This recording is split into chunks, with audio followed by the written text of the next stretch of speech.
Halo, ketemu lagi di vlog terbaru saya. Dan hari ini kita akan membahas mengenai 3 kata ajaib.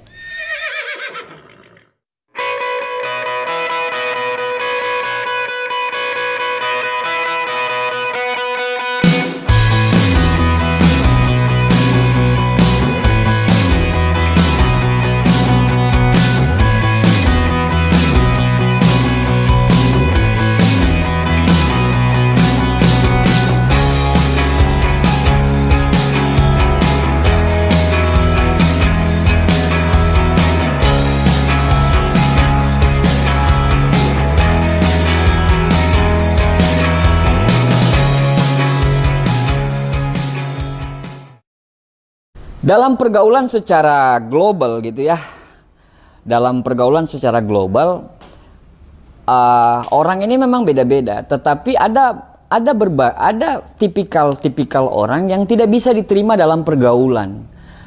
Boleh bisa diterima dalam pergaulan, tetapi mungkin dia tidak bisa untuk diakrabin secara tulus gitu ya. Nah, 3 golongan ini adalah orang-orang yang pertama adalah orang-orang sombong, yang kedua adalah orang-orang yang tidak menghargai, dan yang ketiga adalah orang-orang yang menjengkelkan. Nah, orang-orang ini pasti ada di sekitar kanan kiri Anda, ya, di teman Anda, mungkin itu saudara Anda dan semuanya. Nah, ini kalau bisa kita kategorikan ini adalah penyakit-penyakit hati gitu. Nah, 3 kata ajaib ini itu akan menghilangkan semua apa yang dikategorikan namanya sombong, apa yang dibilang namanya menjengkelkan, dan apa yang dibilang tidak menghargai ini. Robert Amos itu seorang peneliti kata 3 ajaib. Selama 14 tahun dia meneliti banget orang-orang yang sering mengungkapkan kata-kata ini. Dalam 14 tahun itu dia melihat 25% orang-orang yang sering menggunakan kata itu cenderung lebih bahagia, tidak stres. 20% itu dia tidak mudah sakit hati.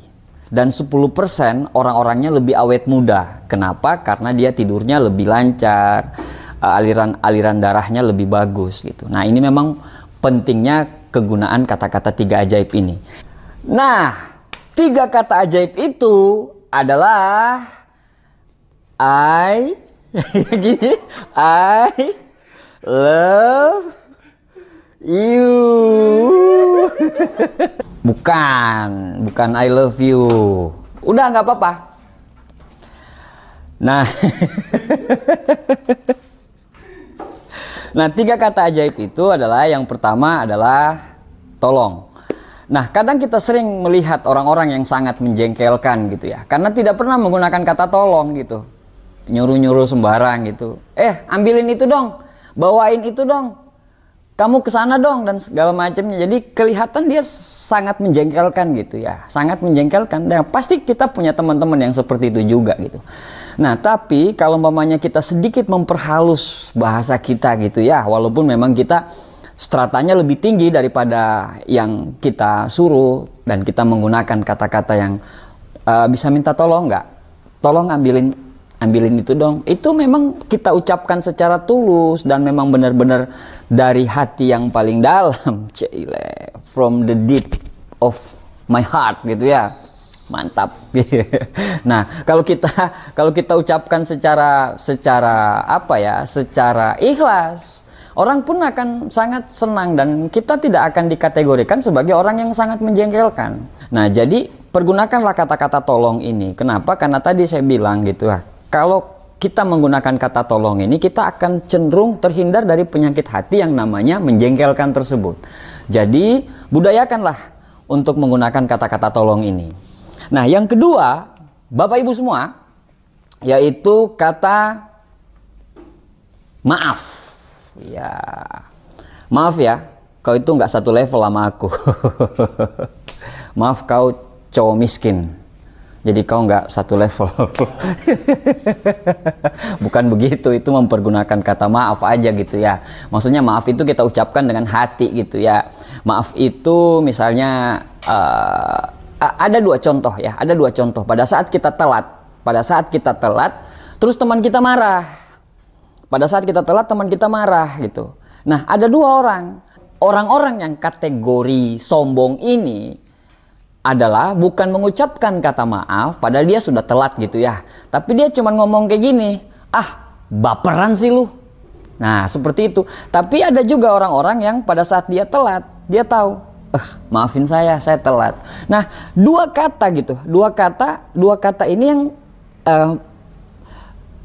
meminta maaf ini cuman empat apa namanya ya, empat kata, empat huruf ya.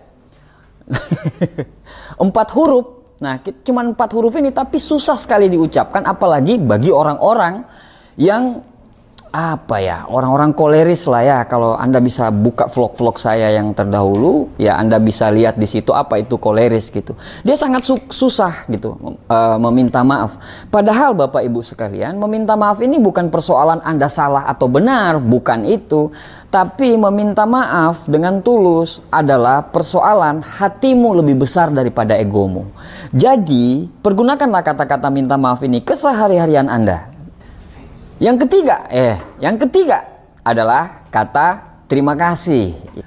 Kata-kata terima kasih ini menghindari kita dari penyakit hati, yaitu menjengkelkan.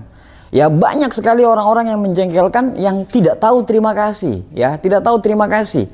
Mengucapkan aja itu susah, ya. Tapi dengan kita mengucapkan kata-kata terima kasih ini, kita akan terhindar dari penyakit yang namanya penyakit orang yang menjengkelkan. Jadi terima kasihlah, apapun yang dilakukan orang, Anda bisa mengucapkan terima kasih gitu ya. Atau mungkin seperti ini, terima kasih kau telah menyakiti perasaanku. Wah, bukan begitu, keliru itu yang namanya. Kata-kata terima kasih itu diucapkan juga secara tulus, secara ikhlas, dan membuat orang jadi senang, membuat orang merasa dihargai gitu ya, dan membuat kita tidak menjadi seperti orang yang menjengkelkan.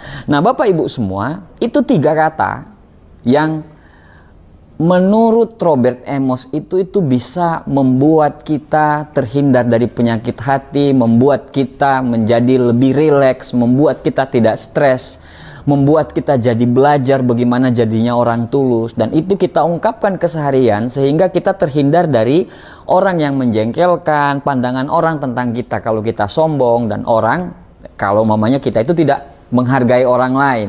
Jadi berlatihlah 3 kata-kata ini dan Anda perhatikan apa yang terjadi dalam hidup Anda beberapa tahun ke depan. Demikian vlog saya hari ini. Saya Abdi Swardin, sampai ketemu di vlog-vlog berikutnya. Thank you.